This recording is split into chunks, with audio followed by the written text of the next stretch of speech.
Hanapan natin ng pwesto. Dito tayo siguro sa dulo.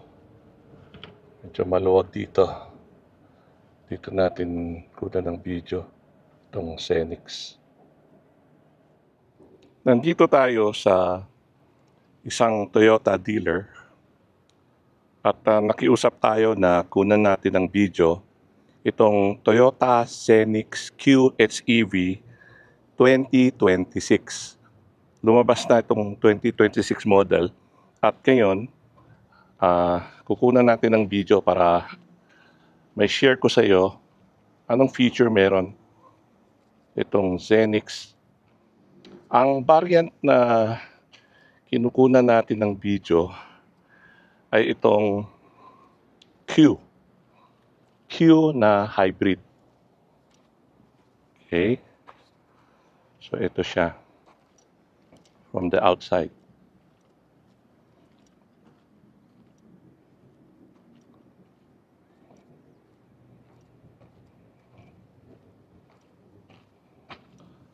Matapos ng walk around, pareha sa dati nating ginagawa, kukunan natin siya sa mas malapit na angle.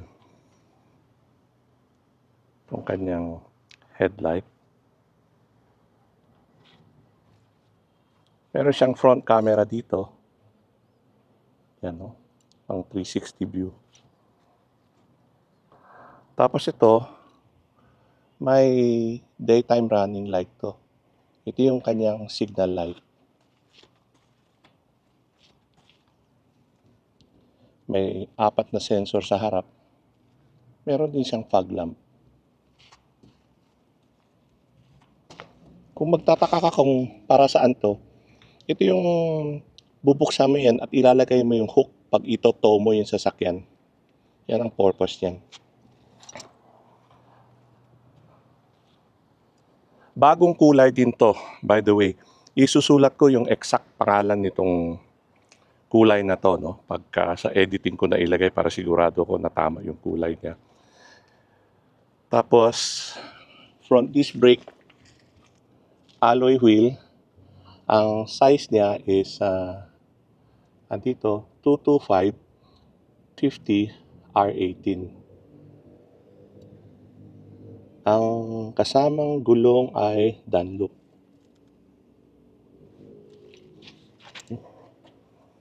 Itong kanyang, tingnan nyo dito, merong camera dito.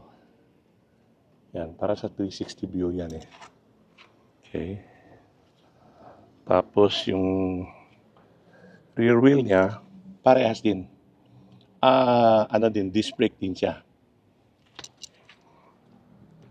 Andito yung pangkarga ng gasoline.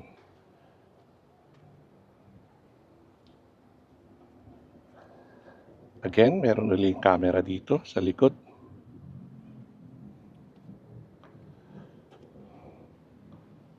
Isang napansin ko, habang kunin ko ng video, ay ito. Ewan ko kung makita to, pero meron ng dashcam sa likod. Buksan natin. Automatic yung pinto dito sa likod. And pagpansinin mo, ito yung bagong feature niya. Meron na siyang camera dito sa likod. So front. Ito naman yung space dito sa likod. Buksan natin.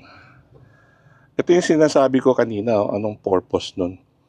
Pag hihilahin yung sasakyan, ito yung ipapasok mo. Para hindi nakakabit yan sa matibay na parte ng sasakyan. Para, dito sa likod, pakita mo, meron din dito. Yan, oh.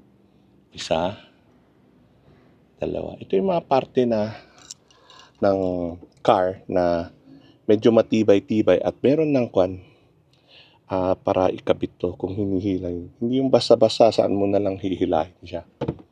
Anyway, ibaba kailangan tanggalin mo na to. Tapos pag tinanggal mo to, no? Diyan, meron siyang space dito. Dito nilalagay yan. Yun, diyan nilalagay yan. And then, ito, ibaba mo. Dito rin, ibaba mo. So, naka-atras lang yan eh. So, kailangan nakaabante ng konti pa siguro yung passenger seat, no? So, ito yung space niya. Maluwag-luwag siya. Pantingan natin ng konti para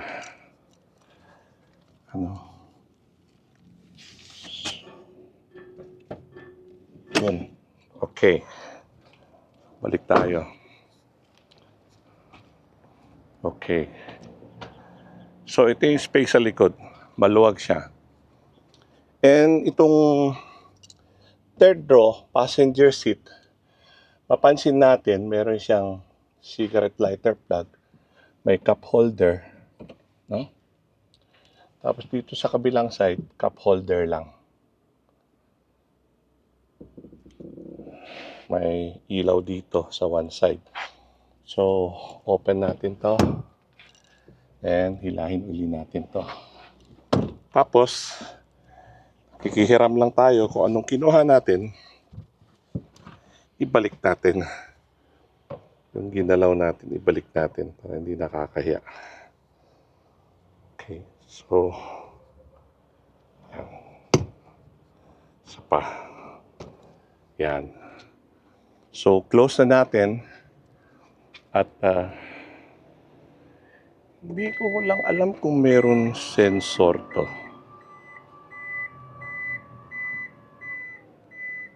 So, now, pasok tayo sa passenger seat.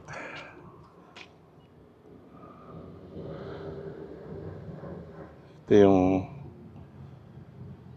power window, power lock. Meron kang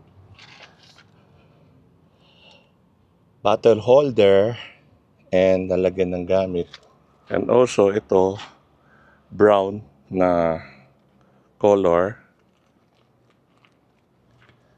And then,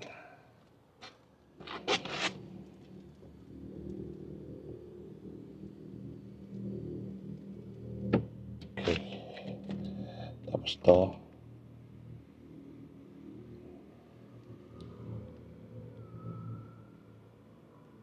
Tignan natin kung hanggang saan siya.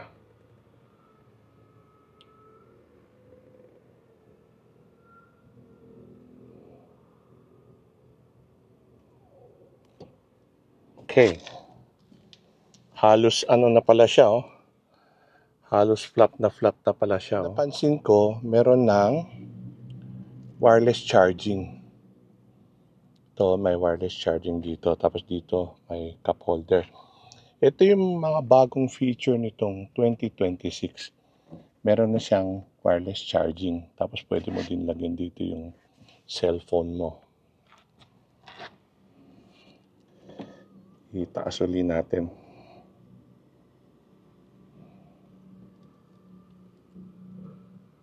Baba natin. Down, down, down.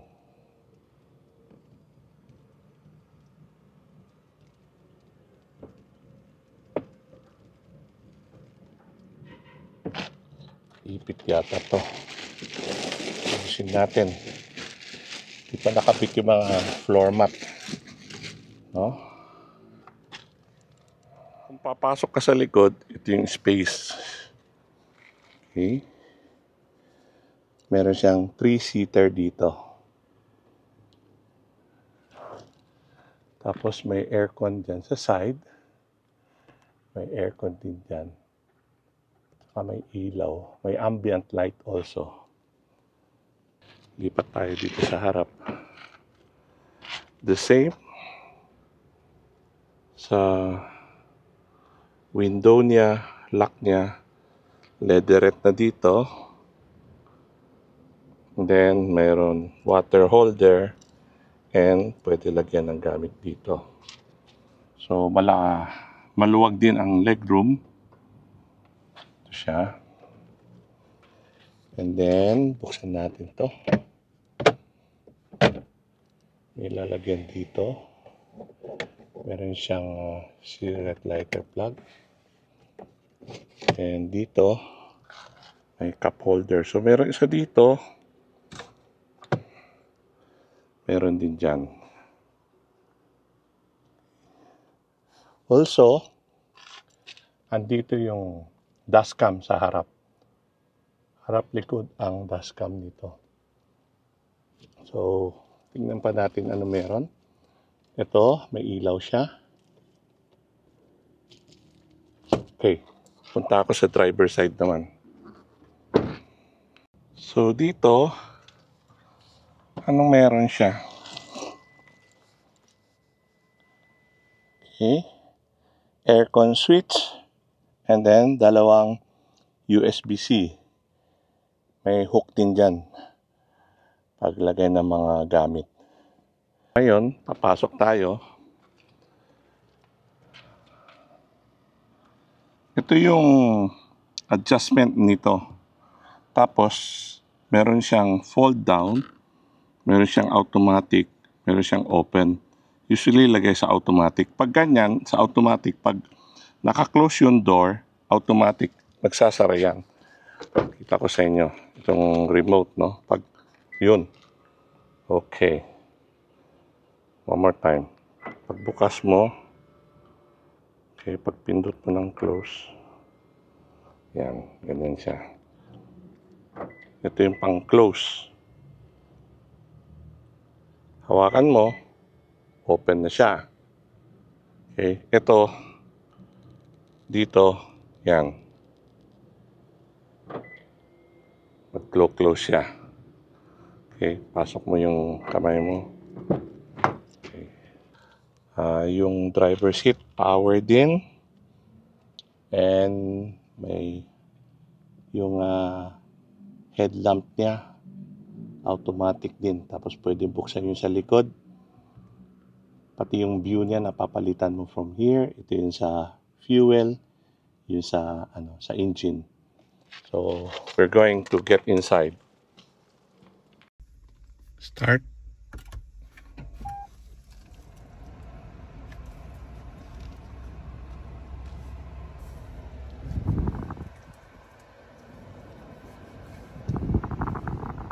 Continue.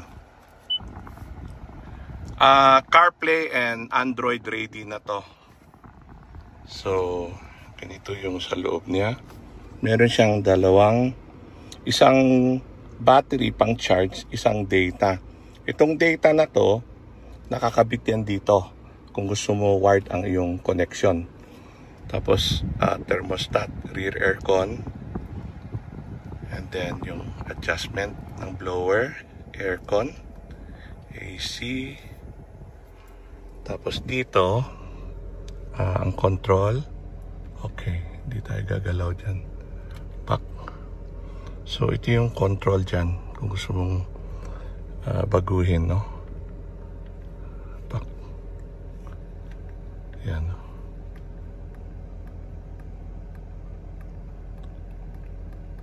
Ito yung pang-adjust. Then, answering phone, volume, voice command. May pagkaganyan, nakikita mo ganyan, adaptive cruise control. Ito yung lane tracing assist yan.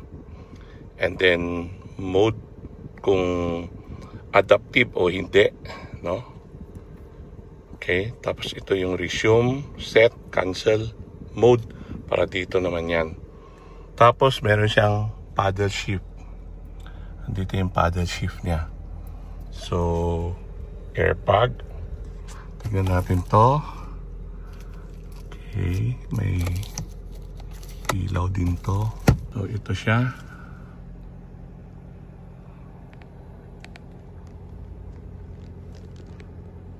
Yan.